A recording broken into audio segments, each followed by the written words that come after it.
Hello and welcome to this AFL High Performance podcast episode. Today I'll be talking about everything that it takes to increase your strength and power on the field. Everything that it takes to increase your strength and power on the field. Sorry about that. Bit of overlay. It takes to increase your. There we go.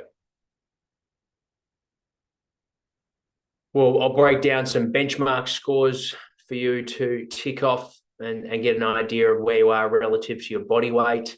I've broken it down from both applicable to male and female athletes, and it's all relative to how much you weigh and your strength scores for pressing, pulling, your deadlift, squatting, power, as well as reactive strength. So some of the 6 key areas for strength and power. So you can see where you stack up and maybe have a bit of an audit to see on areas that you need to focus on with your program, as well as some final tips on where Olympic lifting can fit into your program.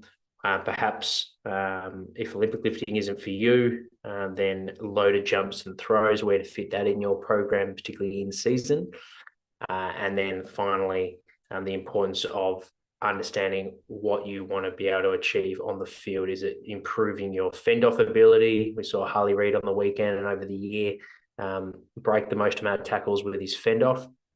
Is it being like Harley Reid? Is it the ability to accelerate from the contest? So some of these more speed-based forwards and defenders and even inside mids these days. So is it improving your first 3 steps? Or perhaps it's your agility, being able to step off a dime and power cut your opponent. So critical with key position players. So first benchmark, we've got the trap bar deadlift, pretty common lift for most footballers. Obviously, the straight bar deadlift has been around for a long time, puts a lot more strain on the back, and the trap bar deadlift allows more flexibility for the athlete from a mobility point of view, but also levers. So it's friendly for our taller athletes compared to the straight bar deadlift. So essentially, if you're 80 kilos or under, you need to be stronger in relative to your body weight, because on the Australian rule, obviously AFL is not there's no weight class like combat sports. You have to go up against all sizes. So the lighter you are, the more important your strength is from a contest point of view and power point of view. So if you're 80 kilos or under, then we want to work towards a 2.5 times body weight deadlift. If you are so anywhere between 80 and 99 kilos, around 2.4 times body weight, so a little bit more leeway. And then for the heavier athletes, key position players, ruckman, if you're above 100 kilos, 2.2 times body weight. So if you're 100 kilos or more, dead on 100, over 220 kilos for 1 rep. Moving over to those that don't deadlift but use the box squat. So on our program, we have one or the other, depending on your position. And so like for more running-based athletes with and key position players where the aerial part of their game is so important, we like the box squat if it suits their anatomy as well, so it feels good on their body. And then trap bar is good for those that want to try and essentially don't feel good with their box squat. Maybe they've got a back niggle and for whatever reason, trap bar is something that they can move better than the box squat. Or they feel like they can lift a lot heavier and they feel more comfortable in the trap bar than the box squat. So for box squat numbers, typically your box squat, you're going to lift less, but it's going to be at a faster speed compared to the trap bar.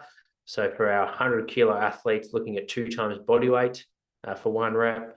For those from 99 kilos to 81 kilos, that range is 2.2. And then for under 80 kilos and under, we're looking around that 2.5 times body weight. So your 2 key strength lifts. From a upper body strength point of view, bench press for those above 100 kilos, looking at 1.2 times body weight.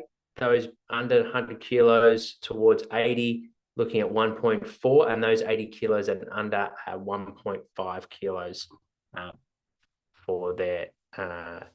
for your bench press. That's for 1 rep as well. 1 rep chin up. So we're looking for those that are above 100 kilos, adding an extra 30% on the weight belt. So 30 kilos for them. If you're 99 to 81 kilos, 40% body weight, working up to 40%, and then 50% or more for those that are under 80 kilos. So that's obviously adding external load, and it's testing your grip strength, which can have a good correlation to those combative positions, jostling, and that wrestling type positioning. So like the inside mids, where you're trying to maintain good position. And there's a bit of that finger gripping tackling as well. So the stronger you are with your grip strength, you're better able to be able to keep contact with your opponents.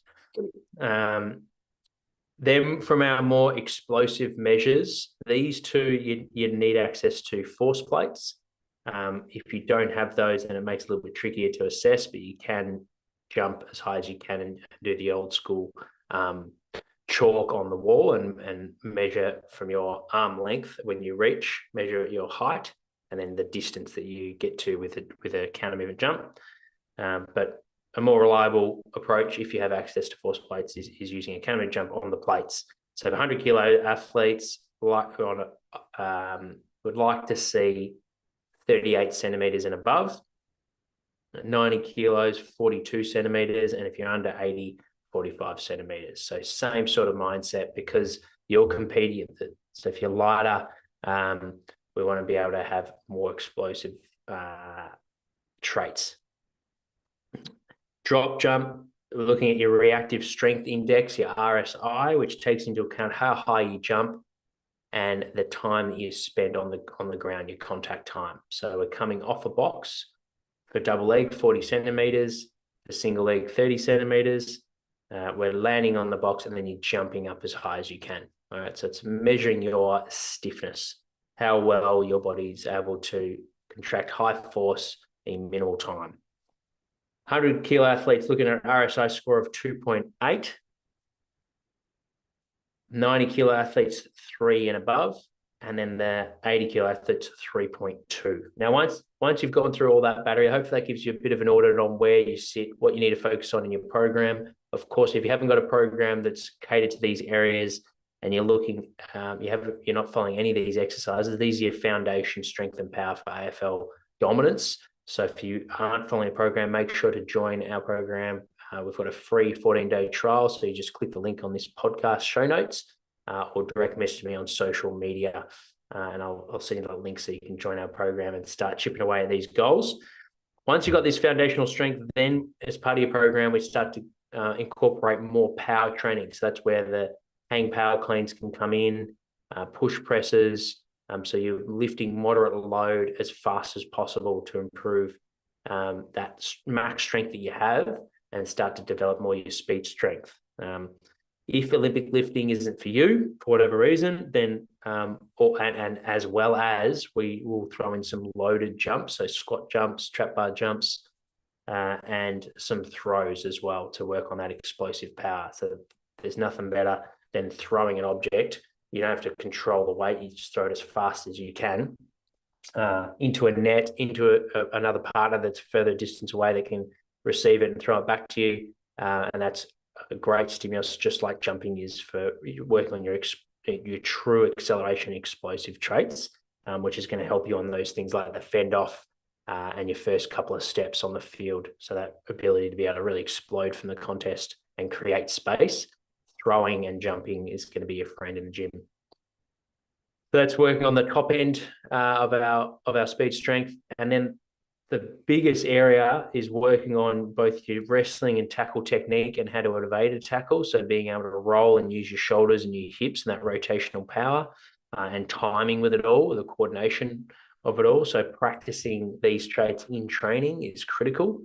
And really having a clear idea of what are those areas that you want to work on and practicing those in a specific context like match play at training or small-sided games. Handball games are a perfect example to practice your ability to fend off and get out of a tackle, or use your leg speed to break away. So you can develop all this strength and all this power in the gym, but if you don't apply it and practice applying it in different situations, then you're not going to see that transference come onto game day. So that's really, really important. So there's to be a couple of listeners here. There'll be some that simply don't have the foundational strength. I wouldn't get too caught up in practicing yet, because you're going to get discouraged, because it's going to be very hard if you're not hitting anywhere near these numbers to be able to fend off an opponent or have that explosiveness to break away from opponents, because they're going to stick the tackle. So to work on your foundational strength, if you are hitting those numbers, but perhaps you're finding you're a little bit slow or you're not able to apply that on field, that's where you want to really focus on that power training and incorporating some wrestling and tackle technique work, like get the reps in where you start to get your placement right with your fend-offs and your timing right with when to use that breakaway speed. Hopefully this helps. We've just released 4 big blog posts as well to help Australian rules footballers. So how to maximise a bye week.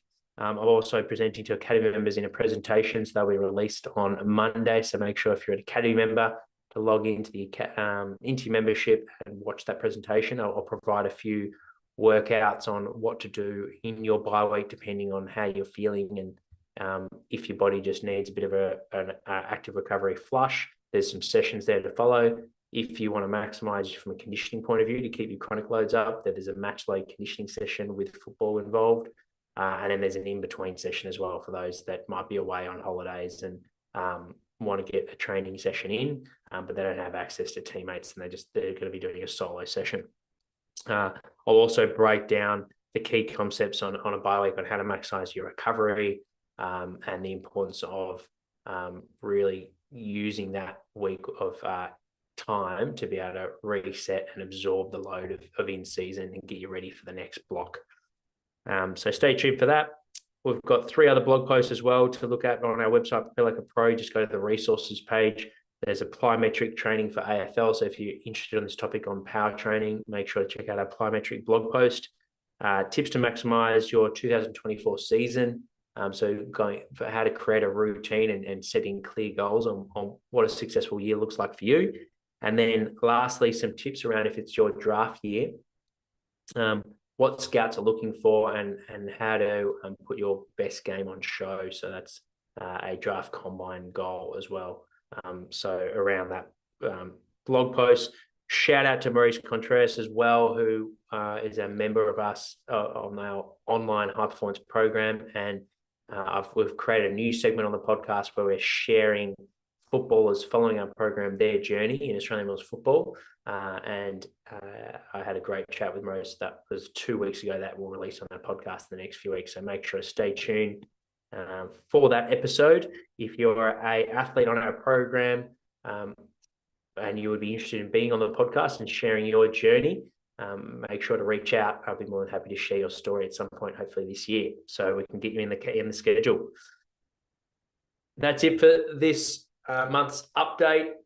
Make sure to check out those blog posts. And like I said, if you haven't got a program that's football specific and you're not happy, or you're following a program, you're not happy with the results that you're getting, make sure to be able to give yourself the best chance in developing that AFL strength and power and build that AFL football dominance on field. To check out our free 14-day trial to get a taste of our program. Thanks, guys. I'll see you on the next episode.